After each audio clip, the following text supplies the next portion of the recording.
Hey there, my amazing angling friends. Welcome back to the channel, your go-to spot for all things fishing. Today, we're diving deep into the fishing forecast for a very special day, Tuesday, October 7, 2025, across our beautiful Canada. Get ready, because this day is shaping up to be truly unique for those of us eager to hit the water, with a full moon overhead and fish actively preparing for the colder months. I'm going to share some insider tips that will help you turn a potentially challenging day into a triumph. This isn't just a forecast, it's your tactical playbook for success on the water. Let's break down what's biting and how to catch them. First up, the mighty Walleye. In early October, these beauties are known to be quite active, especially as they feed up for winter.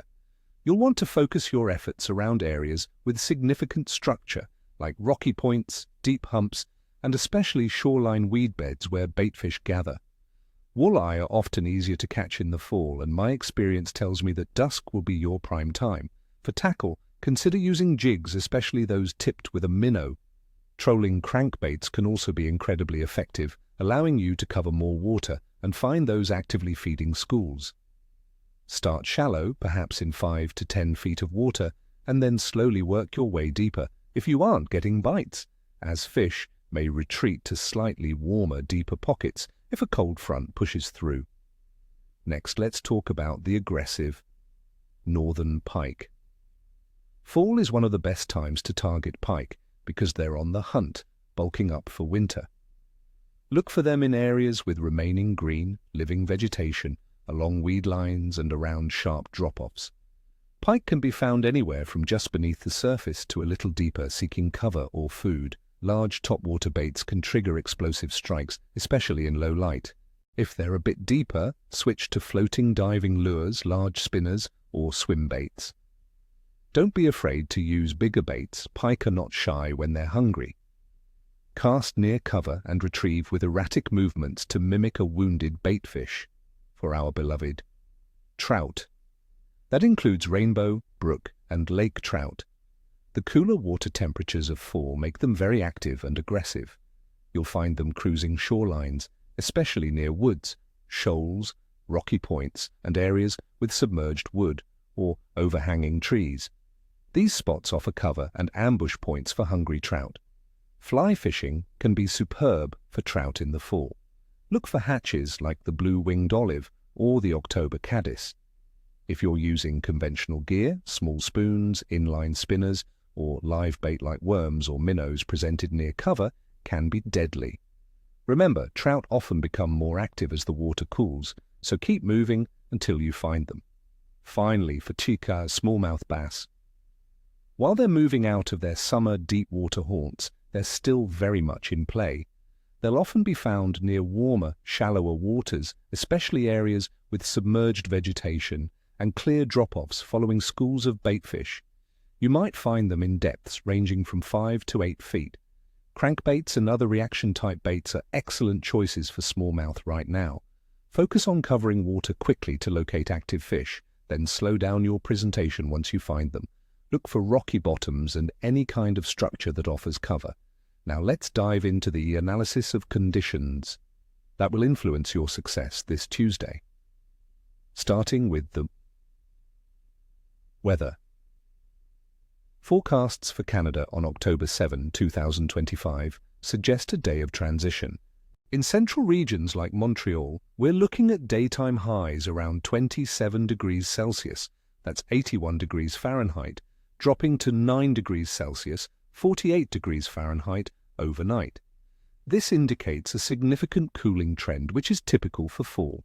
We're also expecting periods of rain, with about 3 millimeters, or 0.13 inches, of precipitation.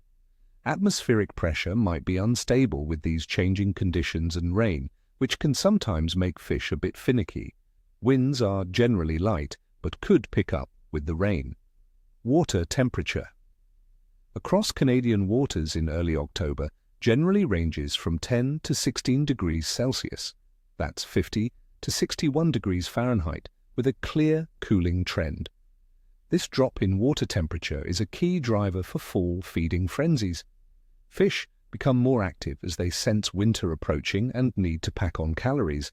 However, a sudden cold rain can cause surface temperatures to drop quickly, potentially sending some fish a little deeper for comfort. The Sow Moon phase. For October 7, 2025, is a full moon, often referred to as the hunter's moon. Many anglers, myself included, believe a full moon can increase nocturnal feeding activity, making dawn and dusk particularly productive times. The increased lunar light penetration, even during the day, can influence fish behavior. While some say a full moon makes fish harder to catch during midday, the feeding instinct leading up to and during a full moon can be strong. In terms of general fish activity, Canada in early October is a hub of preparation. Fish are in full bulking up mode, actively chasing baitfish. Predator species like pike, walleye, bass, and trout are highly aggressive. This is also a transitional period for some species. For example, the recreational fall Atlantic salmon angling season is concluding in some Newfoundland and Labrador rivers on October 7th, indicating active fish. Fall spawners, such as cisco and whitefish, will be starting to congregate and stage for their late fall spawning runs, creating an all-you-can-eat buffet for larger predatory fish. Considering all these factors, the full moon's influence, the active fall feeding, but also the fluctuating temperatures and periods of rain, I'd give the overall fishing forecast for this Tuesday a rating of to your good, but capricious. You'll find active fish during peak feeding windows, but the unstable weather might require patience and adaptability. There you have it, friends, your comprehensive guide to fishing this October 7th. I wish you all nothing but the best, and may your lines be tight. No matter what you target, be prepared for an exciting day. So tell me, what are your plans for fishing this fall? Have you found any secret spots that are firing off? Share your thoughts and experiences in the comments below. Don't forget to hit that like button, subscribe if you haven't already, and ring that notification bell so you never miss another forecast. Until next time, tight lines and happy fishing, everyone.